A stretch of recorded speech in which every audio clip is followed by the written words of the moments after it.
El día que Carmela enterró a su esposo, el cielo sobre Mineral del Olvido se tiñó de un gris que no presagiaba lluvia, sino algo mucho peor, indiferencia. Era marzo de 1893, y el viento que bajaba de la Sierra de Órganos arrastraba un polvo fino que se metía en los ojos, en la garganta, en las costuras de la ropa negra, que ella había tenido que pedir prestada, porque su propio vestido de luto se había deshecho hacía años, usado hasta los hilos en el funeral de su padre. Rodrigo había muerto como mueren tantos hombres en los pueblos mineros, sin gloria, sin testigos, y sin que nadie pudiera señalar un culpable concreto. Oficialmente, fue un accidente en la mina La Providencia, un derrumbe menor que atrapó a 3 hombres en un túnel lateral. 2 sobrevivieron con huesos rotos. Rodrigo no tuvo esa suerte. Le trajeron el cuerpo envuelto en lona, y cuando Carmela pidió verlo, el capataz negó con la cabeza. No querrá recordarlo así, señora. Esa negativa fue su primera humillación. La segunda vino cuando intentó cobrar el finiquito. El señor Rodrigo tenía deudas en la tienda de Raya, explicó el administrador de la compañía minera. Un hombre de bigote encerado y manos demasiado limpias para haber tocado nunca una pala. En realidad, usted nos debe a nosotros. Carmela conoció a Rodrigo cuando ambos tenían 16 años. Él era hijo de un barretero, ella, hija de una costurera. Se casaron sin el permiso del padre de ella, que soñaba con un yerno menos manchado de polvo. Tuvieron 4 hijos en 6 años. Pablo, ahora de 11 años, con los ojos serios de su padre. Lucía, de 9, que cantaba canciones tristes con una voz que rompía el corazón. Los gemelos, Tomás y Rosa, de 7 años, inseparables como 2 mitades de una misma alma, y el bebé, Miguel, que había nacido apenas 8 meses atrás y que todavía buscaba el pecho de su madre con una desesperación que ella ya no podía satisfacer del todo. La leche se le estaba secando, no por falta de amor, sino por falta de comida. Rodrigo había sido un buen hombre, del tipo callado y constante. No bebía más de la cuenta, no levantaba la mano, y cada quincena traía a casa lo poco que quedaba después de que la compañía minera descontara la renta de la choza, el costo de las herramientas, la comida de la tienda de Raya, las velas para el túnel. Algún día, le decía, acariciándole el cabello mientras ella mecía a Miguel, algún día encontraré una beta buena, una de esas que te cambian la vida. Ese día nunca llegó, y ahora él estaba bajo 2 metros de tierra en el cementerio del pueblo, marcado solo por una cruz de madera que Pablo había tallado con sus propias manos, grabando el nombre con un clavo oxidado porque no tenían dinero para contratar a un carpintero. El verdadero golpe llegó 3 días después del entierro. Don Silvestre Aguirre, el dueño de la choza donde vivían, apareció en la puerta con 2 de sus hombres. Era un hombre, pequeño y grueso, con ojos de cerdo y una boca que siempre parecía estar masticando algo amargo. «Lo lamento mucho, Carmela», dijo, aunque su tono no contenía ni una gota de verdadera compasión. «Pero la casa la rentaba Rodrigo. Ahora que él no está, pues, necesito el espacio. Tengo una familia de enganchados que llega de Aguascalientes y me pagan por adelantado. Si esta historia ya te está atrapando, no olvides suscribirte y darle like. Déjame en los comentarios desde dónde nos estás escuchando. Me encanta saber de ti». «Pero, don Silvestre», intentó Carmela, su voz temblando, con una mezcla de furia y súplica que la avergonzaba. «Tengo 4 hijos. El bebé todavía no camina. ¿A dónde vamos a ir?» Don Silvestre se encogió de hombros, un gesto ensayado de impotencia que sin duda había perfeccionado con los años. «No es mi problema, muchacha. Esto es un negocio. Si tu difunto hubiera ahorrado, si hubiera sido más previsor, pues no estarías en esta situación. 3 días. Les doy 3 días para sacar sus cosas». Carmela, Sintió cómo la habitación se inclinaba, como si el suelo de tierra apisonada se hubiera convertido en arena movediza. Detrás de ella, Lucía comenzó a sollozar en silencio. Ese llanto ahogado que los niños pobres aprenden temprano, el llanto que no molesta a los adultos. Pablo, con 11 años cargando el peso de ser ahora el hombre de la casa, apretó los puños hasta que los nudillos se le pusieron blancos, pero no dijo nada. Los gemelos, Tomás y Rosa, se abrazaron entre sí, sus 4 ojos enormes fijos en el hombre gordo que acababa de decretar su destierro. Carmela pidió prestado. Fue casa por casa, golpeando puertas de vecinos que habían compartido su mesa en tiempos mejores. Pero Mineral del Olvido era un pueblo donde la pobreza era la norma y la solidaridad un lujo que nadie podía permitirse. Si tuviera, te daría, Carmela. Lo sabes, decía cada mujer, sus ojos evitando los de ella. Pero nosotros también apenas alcanzamos. Fue a la iglesia. El padre Tobías, un hombre anciano con manos temblorosas y una fe desgastada por 40 años de ver morir a los pobres, la escuchó con paciencia. «Rezaré por ti, hija», le dijo, y luego añadió lo que ella ya sabía. «Pero la parroquia no tiene fondos. La compañía minera dejó de dar su limosna hace 2 años. Intentó conseguir trabajo. Ofreció lavar ropa, cocinar, limpiar, lo que fuera. Pero las familias que podían permitirse contratar a alguien ya tenían sus sirvientas, y las que no, simplemente no tenían dinero. Además, ¿quién contrataría a una mujer con un bebé de pecho y 3 niños más colgando de sus faldas? Al tercer día, mientras empacaba sus pocas pertenencias en 2 sacos de manta, Carmela se permitió llorar. Lo hizo en silencio, dándoles la espalda a sus hijos, las lágrimas cayendo sobre el rebozo deshilachado que había sido de su madre. Rodrigo se había ido, y con él toda ilusión de estabilidad.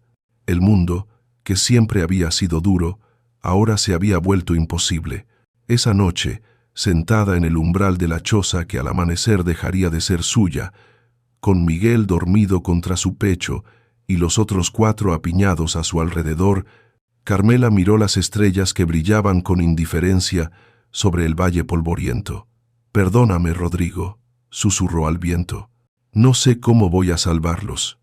La respuesta llegó de la forma más inesperada, como suelen llegar las cosas que cambian el destino, en la voz ronca de un borracho.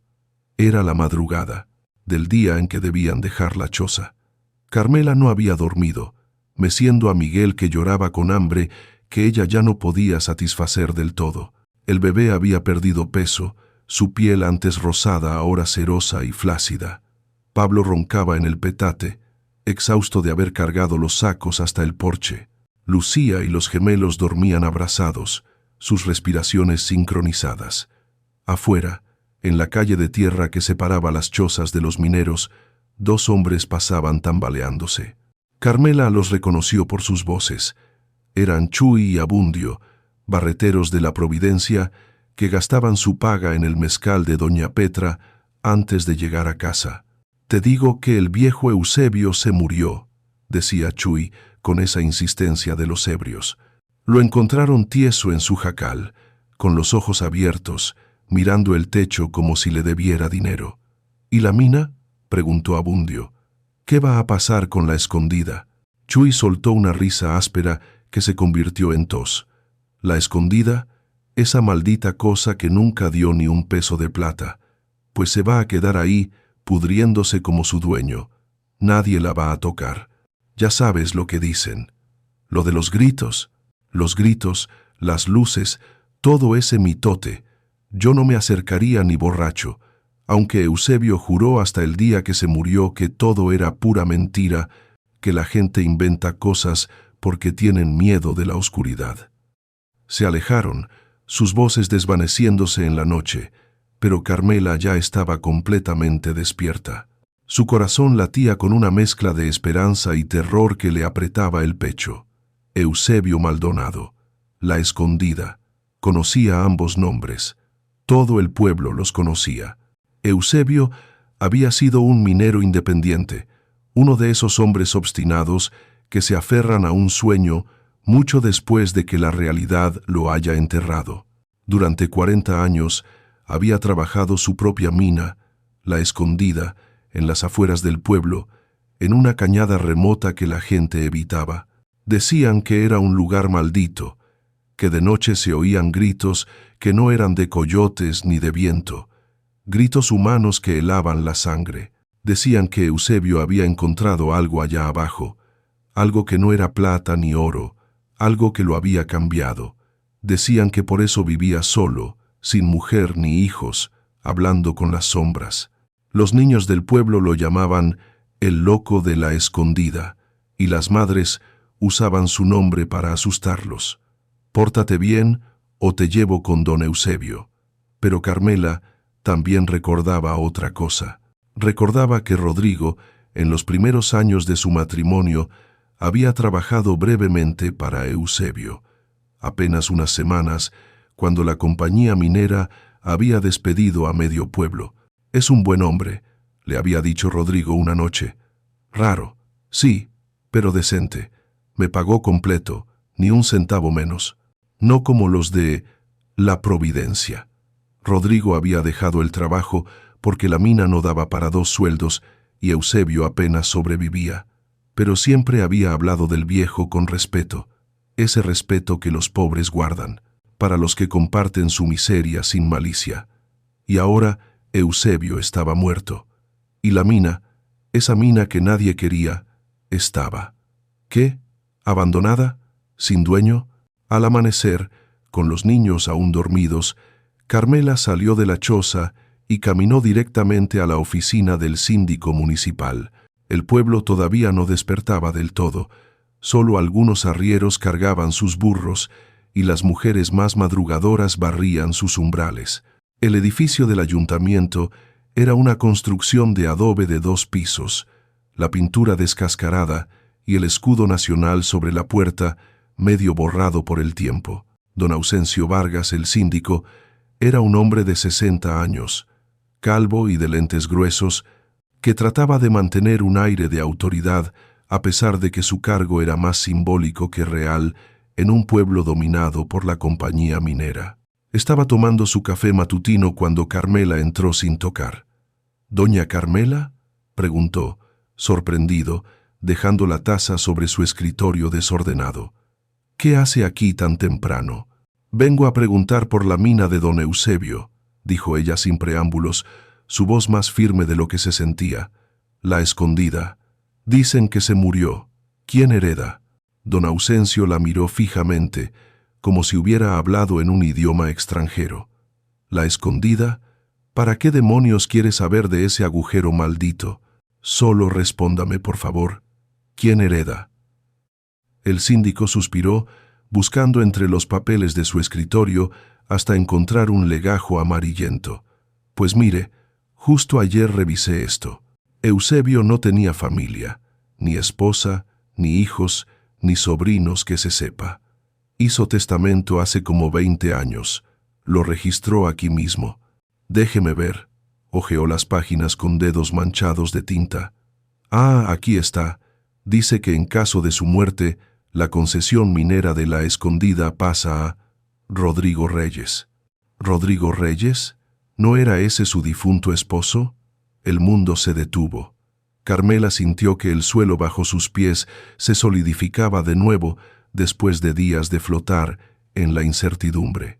«¿Rodrigo?», repitió, su voz apenas un susurro. «Así dice. A mi fiel trabajador Rodrigo Reyes, por su honradez y buen corazón, le heredo mi concesión minera, con la esperanza de que encuentre lo que yo no pude. Está firmado y todo». Claro, Eusebio no sabía que Rodrigo ya había muerto, así que don Ausencio se quitó los lentes y la miró con algo parecido a la piedad. «Técnicamente, la herencia pasa a la viuda. A usted». Carmela no podía respirar. «La mina es mía». «Bueno, la concesión lo es. El derecho a trabajarla. La mina misma, pues. Es un agujero en la tierra que nunca dio nada. Nadie la va a comprar, nadie la va a querer. Pero sí, legalmente, es suya. También hereda el jacal donde vivía Eusebio, ese cuchitril en la cañada. Hizo una pausa. Doña Carmela, con todo respeto, ¿para qué quiere eso? Es un lugar del demonio. Nadie se acerca ahí. Carmela ya no lo escuchaba. Una mina, una propiedad, un lugar donde vivir. No era una casa en el pueblo, no era una fortuna, pero era un techo que nadie podía quitarle porque era suyo por derecho.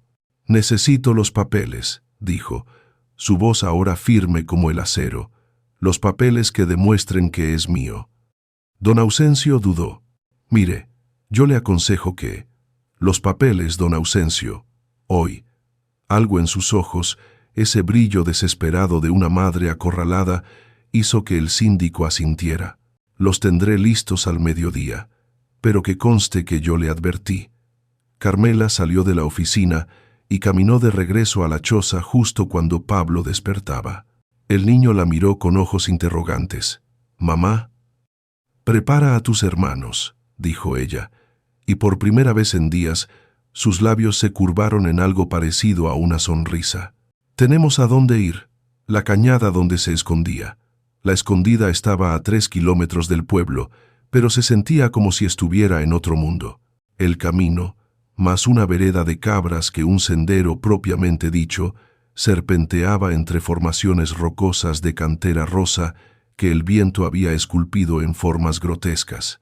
El sol de la tarde convertía las piedras en brasas y el aire vibraba con un calor seco que absorbía la humedad de la boca. Carmela iba adelante, cargando a Miguel en el rebozo y uno de los sacos de manta al hombro. Pablo llevaba el otro saco, más pesado, con las pocas pertenencias que valía la pena salvar. Ollas abolladas, cobijas raídas, el metate de su madre. Lucía guiaba a los gemelos, tomándose de la mano, cantando en voz baja una canción de cuna para mantenerlos calmados. Tomás y Rosa no se quejaban, pero sus rostros estaban rojos por el esfuerzo y el calor, y más de una vez tropezaron con las piedras sueltas del camino.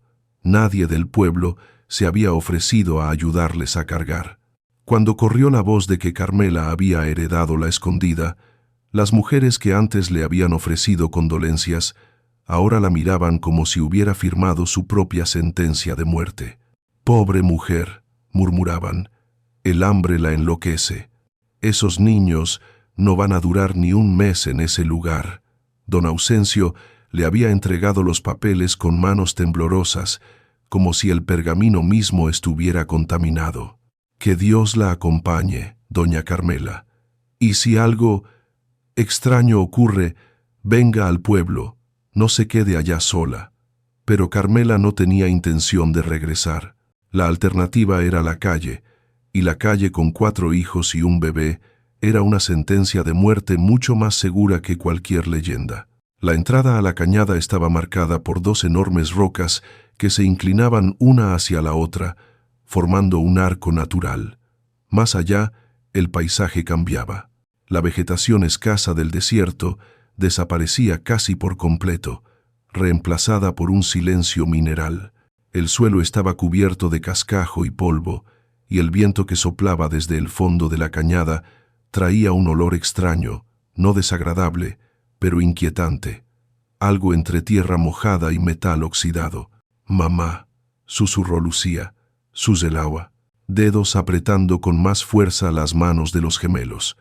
«Aquí hace frío». Tenía razón. A pesar del sol abrasador, la temperatura había bajado varios grados al cruzar el arco de piedra. Era como si hubieran entrado en la sombra de algo invisible. Siguieron adelante. El camino descendía gradualmente, y con cada paso el silencio se volvía más pesado. No había pájaros, no había insectos. Solo el sonido de sus propios pasos sobre la grava suelta y la respiración agitada de los niños. El jacal de Eusebio apareció de pronto, acurrucado contra la pared de la cañada como un animal herido buscando refugio. Era una construcción miserable, 4 paredes de adobe agrietadas, un techo de láminas oxidadas sostenidas por vigas de mezquite torcidas y una puerta de madera que colgaba de una sola bisagra. A su lado, como una boca oscura bostezando en la ladera, estaba la entrada de la mina. Carmela se detuvo, sintiendo que sus piernas no querían dar un paso más. La boca de la escondida no era grande, apenas 2 metros de alto por 1,5 de ancho, enmarcada por vigas podridas y reforzada con piedras apiladas sin mortero. Era una herida en la montaña, y mirando ese agujero negro, Carmela entendió por qué la gente tenía miedo.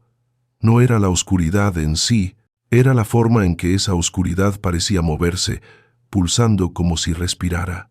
Era el aire que salía de ella, más frío que el de la cañada, trayendo ese olor a metal y a algo más, algo que Carmela no podía identificar, pero que le erizaba la piel de la nuca.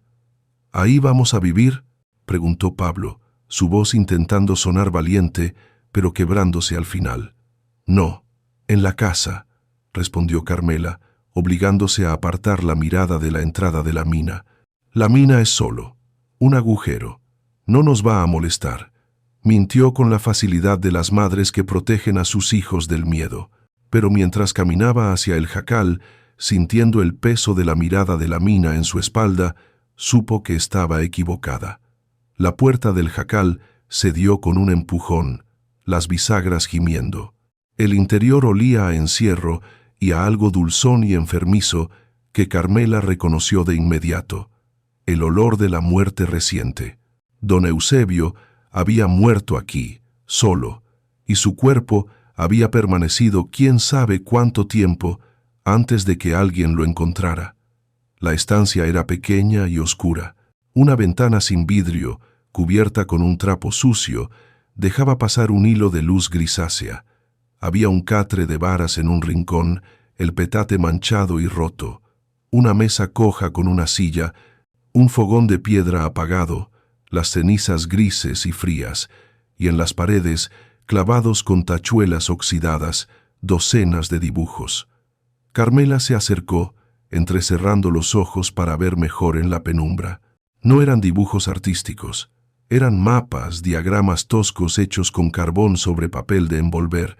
Mostraban túneles, cámaras, profundidades marcadas con números, anotaciones en una letra temblorosa.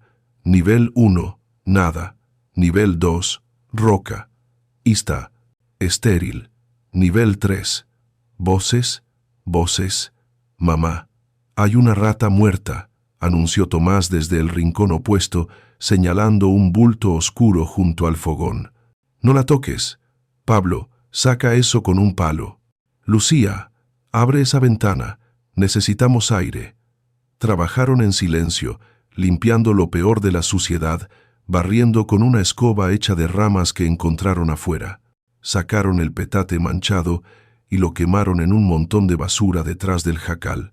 Carmela lavó el suelo de tierra apisonada con agua que Pablo trajo de un escurrimiento que había en el fondo de la cañada, un hilillo de agua clara que brotaba entre las rocas.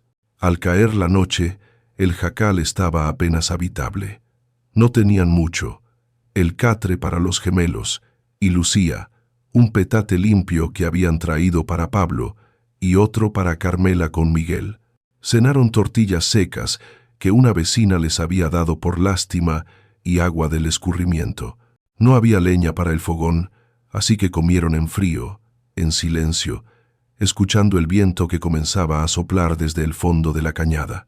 Carmela acostó a los niños uno por uno, arropándolos con las cobijas raídas.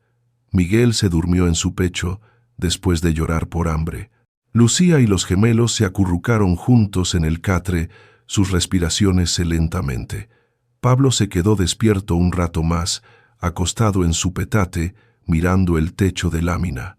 «Mamá», susurró en la oscuridad, «¿de verdad vamos a estar bien aquí?»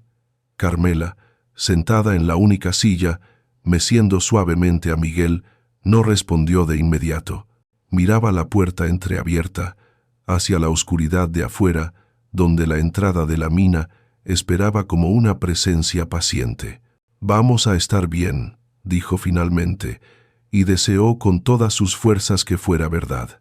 Afuera, el viento aulló entre las rocas de la cañada, y desde algún lugar profundo, tan lejano que podría haber sido imaginación, llegó un sonido.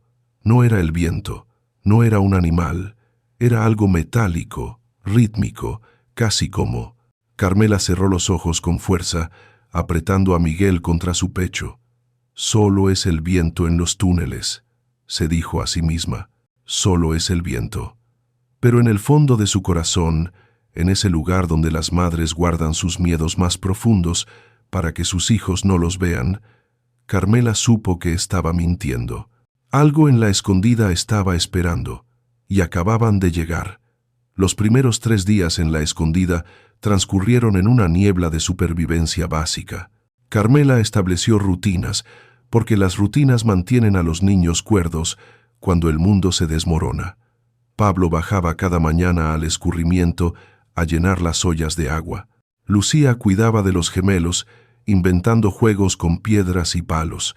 Carmela amamantaba a Miguel con lo poco que su cuerpo agotado podía producir, y por las tardes caminaba los 3 kilómetros hasta el pueblo para conseguir trabajo, comida, cualquier cosa. El pueblo la trataba como a una leprosa. Las puertas que antes se abrían con simpatía, ahora permanecían cerradas. «Lo siento, Carmela, pero no tengo nada», decían las mujeres sin mirarla a los ojos. Los hombres simplemente la ignoraban. Hasta el padre Tobías parecía incómodo cuando ella aparecía en la iglesia. Solo doña Refugio, una anciana arrugada que vendía tamales en la plaza, le daba algo de comer a cambio de que Carmela le ayudara a moler el maíz. «La gente es supersticiosa», le dijo una tarde, sus manos nudosas trabajando la masa. «Creen que la escondida está maldita, y ahora creen que tú también lo estás. Dale tiempo. O mejor, vete de ahí antes de que pase algo malo». Pero Carmela no tenía a dónde ir. Las noches eran peor. Cuando el sol se ocultaba detrás de las montañas y la cañada se sumergía en sombras espesas, los sonidos comenzaban. Al principio eran sutiles, crujidos que podían ser la madera del jacal asentándose, susurros que podían ser el viento entre las grietas, pero con cada noche que pasaba se volvían más claros, más insistentes. La 4ª noche, Pablo se despertó llorando. Carmela lo encontró sentado en su petate, temblando. «Lo escuché, mamá, estaba soñando con papá, y lo escuché». «¿Qué escuchaste, mi amor?», alguien gritando. Adentro de la mina. Sonaba como si le doliera mucho. Carmela lo abrazó, sintiendo cómo el corazón le latía contra las costillas. Fue solo un sueño. Los sueños a veces mezclan cosas. Pero ella también lo había escuchado. Lo había estado escuchando cada noche, ese grito lejano que parecía venir de las entrañas de la tierra, metálico y desesperado, como si alguien golpeara las paredes de piedra pidiendo ser liberado. La 5ª noche fue peor. Carmela estaba medio dormida cuando el sonido la despertó. No era un grito esta vez, sino algo rítmico. Tac, tac, tac, como un pico golpeando roca, constante, hipnótico, interminable. Se levantó con cuidado de no despertar a Miguel y salió del jacal. La luna llena bañaba la cañada con una luz plateada que convertía las sombras en pozos de tinta. La entrada de la mina era una oscuridad absoluta, más negra que el cielo nocturno, y de ella emanaba ese sonido. Tac, tac, tac. Carmela se acercó, sus pies descalzos, crujiendo sobre la grava. El aire que salía de la mina era gélido, y con él venía ese olor a metal oxidado, mezclado con algo orgánico, pútrido. Se detuvo a 2 metros de la entrada, los brazos cruzados sobre el pecho para contener el temblor que no era solo por el frío. «¿Hay alguien ahí?», susurró, sintiéndose ridícula pero incapaz de callarse. El golpeteo se detuvo. El silencio que siguió fue peor que el sonido. Era un silencio expectante, como si algo dentro de la mina estuviera conteniendo la respiración, escuchando. Carmela retrocedió un paso, luego otro. El instinto primordial de huir tensó cada músculo de su cuerpo, y entonces, desde las profundidades, llegó una voz. No eran palabras, solo un gemido largo y quebrado que subía por los túneles como vapor, distorsionándose hasta sonar apenas humano. Carmela corrió de regreso al jacal, cerró la puerta y empujó la mesa contra ella. Se acurrucó en su petate con Miguel, temblando, los ojos fijos en las grietas de la puerta, esperando. ¿Qué? ¿Que algo saliera de la mina? ¿Que esas vigas podridas se partieran y algo emergiera arrastrándose? Nada salió, pero tampoco volvió el silencio. Durante el resto de la noche, el golpeteo continuó, metódico y paciente, como si alguien trabajara en las profundidades, excavando hacia algo que solo ellos podían ver. Al amanecer, agotada y desesperada, Carmela tomó una decisión que sabía que era insensata pero inevitable. Si iba a vivir aquí, si iba a criar a sus hijos en este lugar maldito, necesitaba saber qué había en esa mina. Necesitaba enfrentar su miedo o volverse loca tratando de ignorarlo. Esperó a que saliera el sol y los niños despertaran. Les dio de desayunar las últimas tortillas y agua endulzada con un poco de piloncillo que había conseguido de Doña Refugio. Luego, con voz que no admitía discusión, les dio instrucciones. Pablo, tú estás a cargo, no salgan del jacal, cuida de tus hermanos. Si no regreso en 2 horas, vas al pueblo y buscas a don Ausencio. ¿Entendido? Los ojos de Pablo se ensancharon con terror. ¿A dónde vas? A la mina. Solo voy a entrar un poco, a ver qué hay ahí. Tu padre trabajó en ella. No puede ser tan terrible. Mamá, no. Es una orden, Pablo. Su voz se suavizó. Necesito saber. ¿Me entiendes? Necesito saber. Carmela encontró una lámpara de aceite en un rincón del jacal, medio llena. También encontró, en una caja de madera bajo el catre, herramientas de minero. Un pico pequeño, un martillo, clavos oxidados y algo más, un cuaderno con tapas de cuero gastado. Lo abrió. Era el diario de Eusebio. Las primeras páginas databan de hacía 40 años, la escritura juvenil y optimista. Hoy inicié la excavación de La Escondida. El ensayador dice que estas montañas tienen vetas ricas. Seré el hombre más rico de mineral del olvido. Las entradas se volvían más erráticas con el tiempo, la caligrafía deteriorándose. Año 12. Nada aún, pero sé que está aquí. Lo siento. Año 25. Los sonidos han comenzado. Los otros mineros se burlaban, pero ahora entiendo. No son solo ecos. Hay algo respondiendo. Carmela pasó las páginas con dedos temblorosos hasta llegar a las últimas entradas, escritas con mano casi ilegible. No es plata lo que hay aquí abajo, es algo más viejo, algo que respira en la oscuridad. He llegado al último nivel. Hay una puerta, no de madera ni de piedra, una puerta que no debería existir. Los gritos vienen de ahí. Rodrigo tenía razón en irse. Era un buen muchacho. Ojalá nunca vuelva aquí. La última entrada era solo 3 palabras, escritas con tal fuerza que habían roto el papel. No la abras. Carmela cerró el cuaderno, su corazón martillando contra su pecho. Debería dar media vuelta. Debería tomar a sus hijos y caminar de regreso al pueblo, aunque eso significaba dormir en la calle. Cualquier cosa era mejor que esto. Pero entonces pensó en el rostro de don Silvestre cuando la había echado de su choza. Pensó en las puertas cerradas del pueblo, en las miradas de lástima mezclada con desprecio. Pensó en Miguel, que cada día pesaba menos, su piel translúcida, sus costillas visibles. No tenía otra opción. Si había algo de valor en esa mina, aunque fuera solo madera que pudiera vender o herramientas que pudiera empeñar, necesitaba encontrarlo. Encendió la lámpara, tomó el pico y caminó hacia la boca de la escondida. La oscuridad la tragó como una bestia hambrienta. El túnel principal descendía en ángulo, las paredes toscamente excavadas en la roca viva, reforzadas cada pocos metros con vigas de madera tan podridas que se deshacían al tacto. El techo era bajo. Carmela tenía que agacharse para no golpearse la cabeza. El aire era denso, viciado, y con cada paso que daba hacia el interior se volvía más frío. La lámpara proyectaba sombras danzantes en las paredes.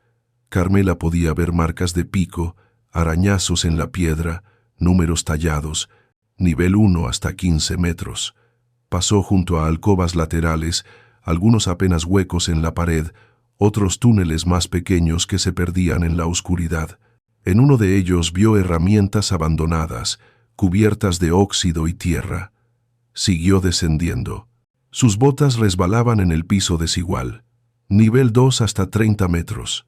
Aquí el túnel se ensanchaba, formando una cámara pequeña con vigas más gruesas, sosteniendo el techo. Había un balde volcado, una pala rota, y en la pared, dibujado con carbón, un círculo con una línea atravesándolo. Una advertencia.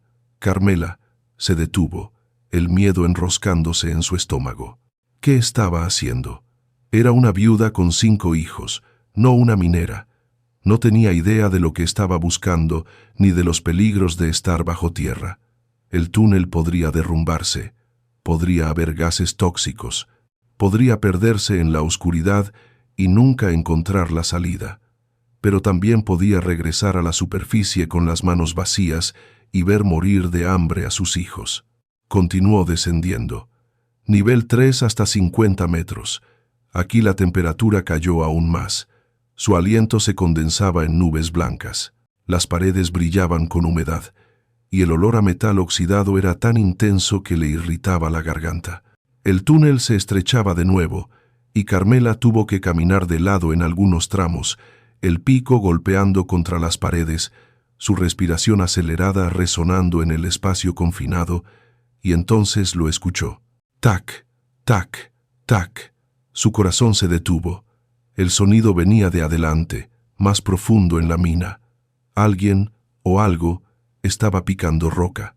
Carmela levantó la lámpara con la mano temblorosa, proyectando la luz hacia adelante. El túnel hacía una curva cerrada. ¿Quién anda ahí?, llamó, su voz quebrándose. ¿Hay alguien? El golpeteo se detuvo. Silencio. Carmela esperó. Cada segundo una eternidad. Entonces, desde más allá de la curva, una voz rasposa, casi inhumana por el desuso, respondió. ¿Carmela? Se le heló la sangre. Conocía esa voz. La había escuchado susurrarle palabras de amor, cantarle a los niños, prometer que algún día encontraría una beta que les cambiaría la vida. ¿Rodrigo? Imposible. Rodrigo estaba muerto. Lo habían enterrado hace 2 semanas. Ella misma había puesto tierra sobre su ataúd, había visto la cruz que Pablo talló. Esto era una alucinación, los gases de la mina envenenándola, su mente quebrándose bajo el peso de la desesperación. Pero entonces escuchó pasos arrastrándose, acercándose desde más allá de la curva. Y la voz habló de nuevo, más cerca esta vez. Carmela, amor, baja. Necesito que bajes. Encontré algo. Encontré la beta. Vamos a estar bien. Los niños van a estar bien. Las lágrimas brotaron de sus ojos. Cada fibra de su ser gritaba que corriera, que huyera hacia la luz del día. Pero esa voz sonaba tan real, tan familiar, tan llena de la ternura que solo Rodrigo había tenido. «No puedes ser tú», susurró. «Estás muerto. Estoy aquí abajo. Siempre he estado aquí abajo, desde el accidente. No morí, amor. Me quedé atrapado. He estado esperando que vinieras. Baja un poco más. Solo un poco más». Carmela dio un paso adelante, luego se detuvo. Algo estaba mal. La voz era de Rodrigo, pero las palabras... Rodrigo nunca la llamaba amor, con esa cadencia extraña, como si estuviera leyendo un guión. y los pasos que se acercaban no sonaban como pasos humanos.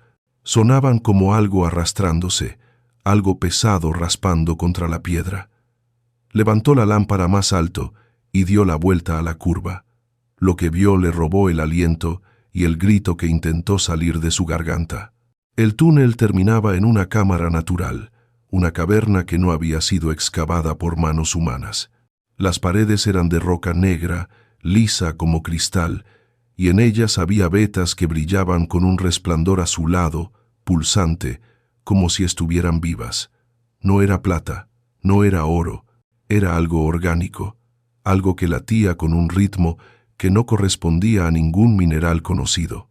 Y en el centro de la cámara, de pie frente a lo que solo podía describirse como una puerta, una abertura rectangular en la roca que no debería existir, enmarcada por ese material brillante, estaba una figura. No era Rodrigo, o tal vez lo había sido, una vez. Era algo con la forma de un hombre, pero alargado, distorsionado, como si hubiera sido estirado en un torno. Los brazos eran demasiado largos, las articulaciones dobladas en ángulos imposibles. La piel, si es que era piel, era translúcida y gris, con esas vetas azules pulsando debajo, como vasos sanguíneos llenos de luz en lugar de sangre. La cabeza estaba inclinada hacia un lado. El rostro, Dios, el rostro, tenía ojos, nariz, boca, todo en los lugares correctos, pero estirados, derretidos, como cera, caliente, que alguien hubiera intentado moldear en forma humana. Y aún así, reconoció esos ojos. Reconoció la forma de esa boca, la cicatriz en la frente que Rodrigo había tenido desde niño. «Carmela», dijo la cosa con voz de Rodrigo, pero ahora era obvio que la voz venía de algún lugar profundo, resonando desde el interior de la cámara misma, usando esa boca solo como altavoz. «Has venido. Sabía que vendrías». Carmela retrocedió, el pico cayendo de sus manos. «¿Qué eres?» La cosa que había sido. Rodrigo ladeó la cabeza, un gesto mecánico, antinatural. «Soy tu esposo. Soy el que trabaja para ti, para los niños. La mina nos necesita, Carmela. Necesita trabajadores». Eusebio lo entendió al final. Me lo explicó antes de unirse. La mina está viva. Siempre ha estado viva. Y cuando te encuentra, cuando te acepta, nunca más tienes hambre. Nunca más sientes frío. Nunca más mueres. El accidente. No fue accidente. Fue un llamado. 3 de nosotros bajamos. 2 huyeron. Yo me quedé. La mina me ofreció algo mejor que la vida que tenía allá arriba. Me ofreció un propósito, y ahora te lo ofrece a ti. La cosa extendió una mano, esos dedos demasiado largos alcanzando hacia ella. «Baja, Carmela. Cruza la puerta. Del otro lado hay riquezas que no puedes imaginar. Plata, oro, piedras preciosas. Suficiente para que los niños nunca pasen hambre.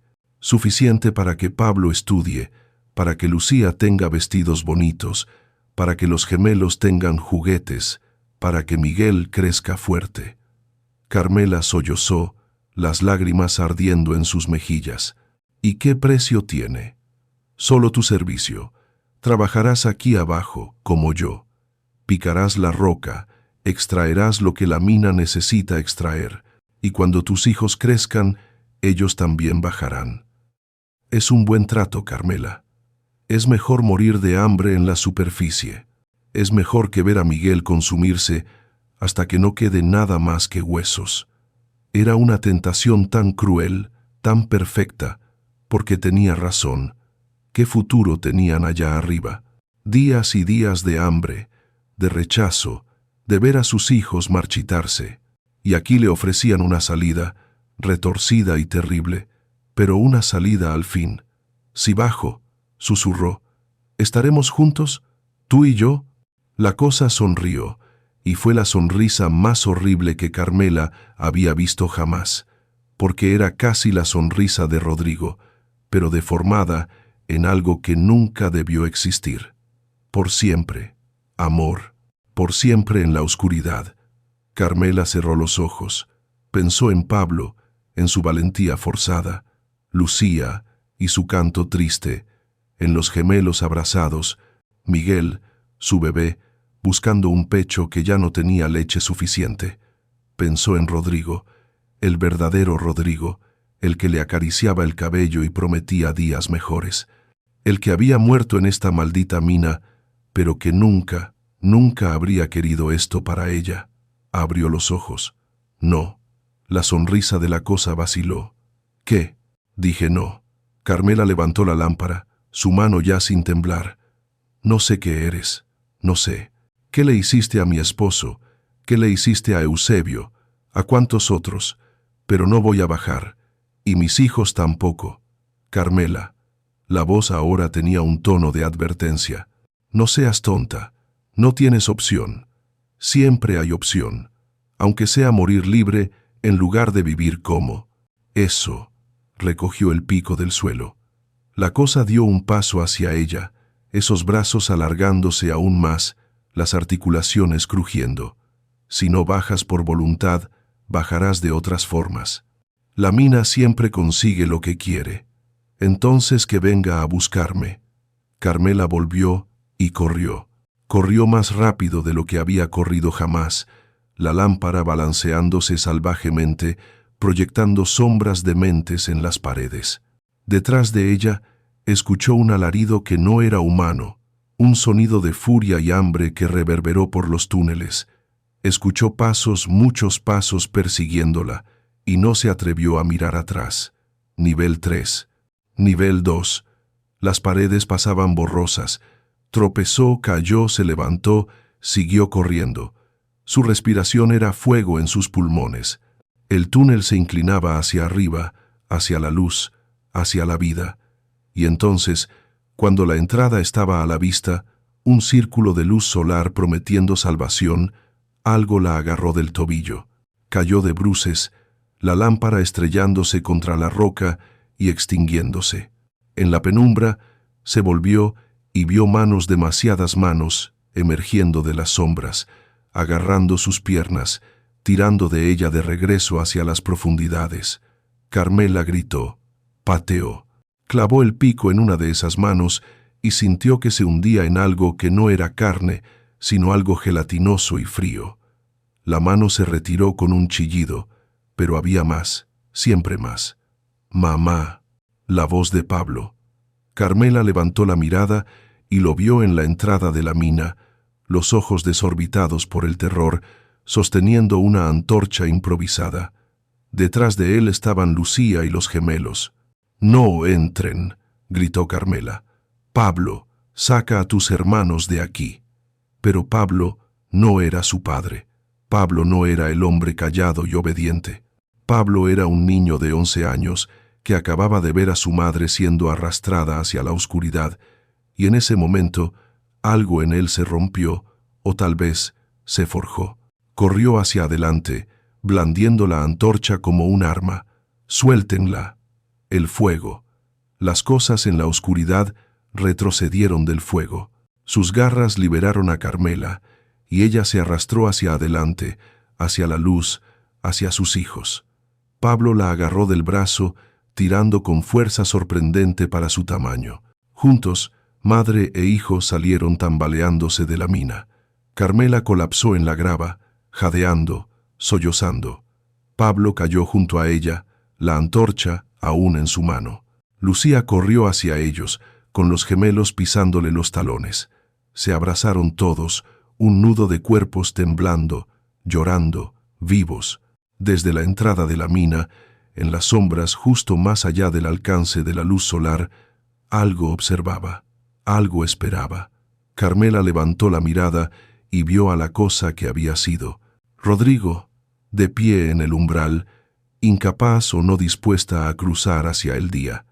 Sus ojos, los ojos que una vez había amado, la miraban con algo que podría haber sido tristeza.